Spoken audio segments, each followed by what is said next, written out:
Well, with rioters throwing rocks and protesting against police, how much danger are officers in now, and what is being done to protect them? Lieutenant Randy Sutton is the spokesperson for the American Council on Public Safety, and he is a 33-year police veteran. Thank you so much for joining us.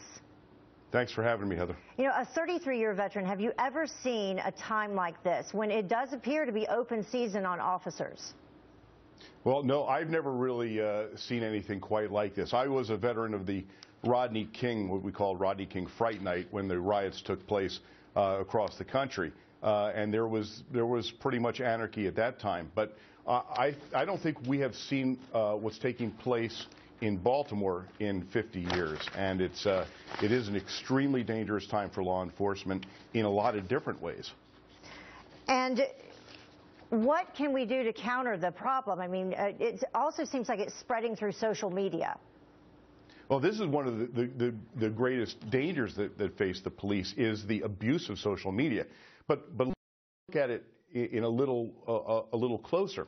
The seeds of anarchy, the seeds of discontent and violence that are taking place, they prepare very fertile ground for organized attacks on law enforcement.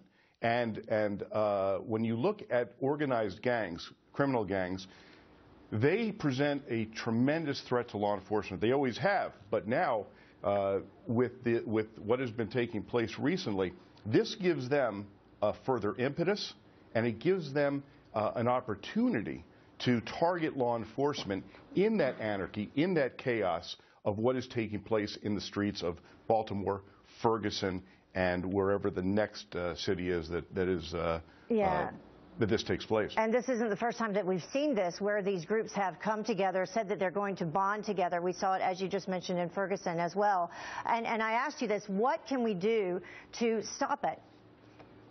Well, what law enforcement is doing is using their criminal intelligence capabilities. That means that informants, when gang members are being arrested, developing informants, using electronic surveillance, wiretaps and that kind of situation, to gather information, to mine information, to let officers know where the direct threats are. When I saw the gangs bonding in Baltimore today, I almost had to laugh, because what's happening there is they're presenting themselves as civic groups. They're criminal gangs, the Bloods, the Crips, the Black Guerrilla Family. They make their sources of income on the backs of their victims. That is, the people that become addicted to their drugs, the people that they victimize, and they have for years and years and years. So when they present themselves as a civic organization, as a group to help the community, it's sickening for me to see that.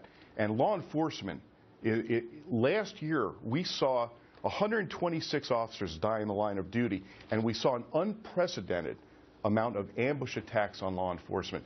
Two right here in Las Vegas, where two individual officers were targeted and gunned down while they were having lunch. Yeah. We saw the same thing in New York City. It really is. It seems to be unprecedented. Lieutenant Sutton, thank you so much for joining us. We appreciate it.